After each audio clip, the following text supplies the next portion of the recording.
नमस्कार, प्रणाम। आप सबका फिर से स्वागत है और खोज खबर भोजपुरी यूट्यूब चैनल में। और फेसबुक पर देख रहे हैं तो फेसबुक को फॉलो कीजिएगा।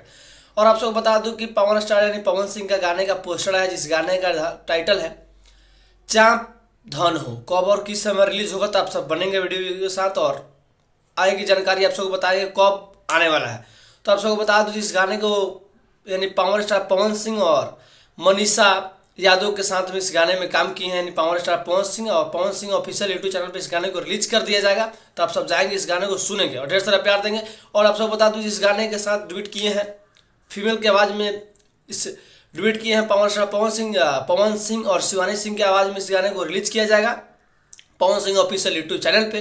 तो आप सब जाएंगे, सुनेंगे। और इस गाने को लिखे हैं प्रिंस प्रियदर्शी और म्यूजिक प्रियांशु सिंह का है। तो काफ़ी ये भी कुछ अलग होने वाला है। जिस गाने का टाइटल है चाँप धन हो। तो आप सब जाएंगे, इस गाने को सुनेंगे और ढेर सारा प्यार देंगे। और वीडियो को नोटिफिकेशन आप सबको पहुंचाने के लिए क्या कहिएगा कमेंट बॉक्स में कमेंट कीजिएगा। और यूट्यूब पे है तो यूट्यूब को चैनल को सब्सक्राइब कर लीजिए। जय भोजपुरी समाज।